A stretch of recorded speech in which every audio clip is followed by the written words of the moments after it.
ಪಂಚ ಇಂದ್ರಿಯವನ್ನ ಸೃಷ್ಟಿ ಮಾಡಿರೋದೇ ನೀವು ಮಾಡಿದ ಕರ್ಮಗಳನ್ನು ಕಳಿಯಕ್ಕೆ.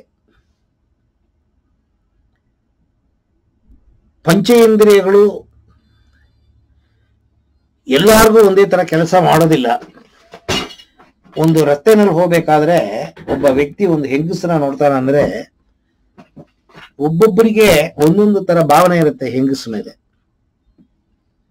ಕೆಲವರು ತಾಯಿಯಾಗಿ ನೋಡ್ತಾರೆ, ಕೆಲವರು ತಂಗಿಯಾಗಿ ನೋಡ್ತಾರೆ, ಕೆಲವರು ಸೆಕ್ಸ್ ಅಪೀಲ್ ನೋಡ್ತಾರೆ. ಈ ಭಾವನೆಗಳು ಹೇಗೆ ಬದಲಾವಣೆ ಆಗುತ್ತೆ ಅಂತಂದ್ರೆ ನಾವು ಮಾಡಿರುವ ಕರ್ಮ.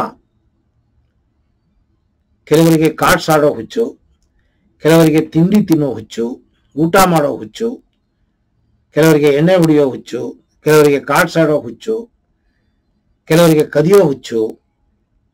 ಹೀಗೆ ಒಬ್ಬೊಬ್ಬರಿಗೆ ಒಂದೊಂದು ತರ ಕ್ಯಾರೆಕ್ಟರ್ ಫಾರ್ಮೇಶನ್, ಜೆನೆಟಿಕಲ್ ಫ್ಯಾಕ್ಟರ್ ಅಂತೀವಿ ನಾವು, ಜೀನ್ ಹಾಗೆ ಅಂತ ಹೇಳ್ತೀವಿ. ಅಂದ್ರೆ ಇವುಗಳೆಲ್ಲ ನಾವು ಏನು ಹೊತ್ಕೊಂಡ್ಬಂದಿದ್ದೀವಿ ಜನ್ಮ ಜನ್ಮಾಂತರದಲ್ಲಿ, ಏನು ಪಾಪಕರ್ಮಗಳು ಪುಣ್ಯಕರ್ಮಗಳು ಆಸೆಗಳನ್ನ ಹೊತ್ಕೊಂಡ್ಬಂದಿದ್ದೀವಿ, ಅದಕ್ಕೆ ತಕ್ಕಂತೆ ನಿಮ್ಮ ಪಂಚ ಇಂದ್ರಿಯಗಳು ಹೊರಲೋಕದ ಜೊತೆ ಕೆಲಸ ಮಾಡುತ್ತೆ. ಕೆಲವರು ಹೋಟೆಲ್ ನೋಡ್ತಾರೆ, ನೋಡಿದ್ರೆ ಹೊಟ್ಟೋಗ್ತಾರೆ. ಕೆಲವರು ಹೋಟೆಲ್ ಅಂದ್ರೆ ಸಾಕು ಗಾಡಿ ನಿಂತೋಗುತ್ತೆ. ಬೋಂಡಾ ಬಜ್ಜಿ ಅಂಗಡಿ ಅಂದ್ರೆ ನಿಂತ್ಕೊಂಡ್ಬಿಡುತ್ತೆ, ಪಾನಿಪುರಿ ಅಂಗಡಿ ಅಂದ್ರೆ ನಿಂತ್ಕೊಂಡ್ಬಿಡುತ್ತೆ. ಹೆಂಗಸರನ್ನ ನೋಡ್ಬಿಟ್ರೆ ಸಾಕು ನಿಂತ್ಕೊಂಡ್ಬಿಡ್ತಾರೆ. ಅವಳು ಇಟ್ಟ ಕವಳೆಲ್ಲ ಕೆಲಸ ಮಾಡ್ಕೊಂಡು ಹೋಗ್ತಾ ಇರ್ತಾಳೆ, ಇವನ್ ನಿಂತ್ಕೊಂಡು ನೋಡ್ತಾ ಇರ್ತಾಳೆ ಅವಳು. ಕೆಲವರಿಗೆ ಪಿಕ್ಚರ್ ಥಿಯೇಟರ್, ಕೆಲವರಿಗೆ ಆಕ್ಟರ್ಗಳು. ಅಂದ್ರೆ ಇವುಗಳೆಲ್ಲ ಭಾವನೆಗಳಿಗೆ ಮೂಲವೇ ಕರ್ಮ. ಈ ಭಾವನೆ ಬರೋದಕ್ಕೆ ಮೂಲ ಯಾವುದು ಅಂದ್ರೆ ದೇಹ. ದೇಹದಲ್ಲೇ ಪಂಚೇಂದ್ರಿಯ ಇದೆ. ಅದನ್ನೇ ನಾವು ದೇಹ ಅನ್ನೋದು. ಮನಸ್ಸು, ನಾನು ಯಾವಾಗ ಹೇಳಿದೆ, ದೇಹ ಮನಸ್ಸು ಆತ್ಮ ಮೂರನ್ನು ಒಕ್ಕೂಡಿಸೋದು. ಅದು ಹೇಗೆ ಅಂತ ಅನ್ನೋದನ್ನ ಈಗ ನಾನು ಅರ್ಥ ಮಾಡ್ತಾ ಇದ್ದೀನಿ ನಿಮಗೆ. ಮನಸ್ಸು ಅಂತ ಅನ್ನೋದು ಚಿತ್ತ. ಚಿತ್ತ ಅನ್ನೋದು medulla oblongata, hard disk of the brain. ಜನ್ಮ ಜನ್ಮಾಂತರದಲ್ಲಿ ನೀವು ಏನೇನು ಮಾಡಿದಿರ ಎಲ್ಲ ಇದೆ ಇಲ್ಲಿ. ಅವುಗಳ ಆಲೋಚನೆಗಳನ್ನು ಸೃಷ್ಟಿ ಮಾಡುತ್ತೆ.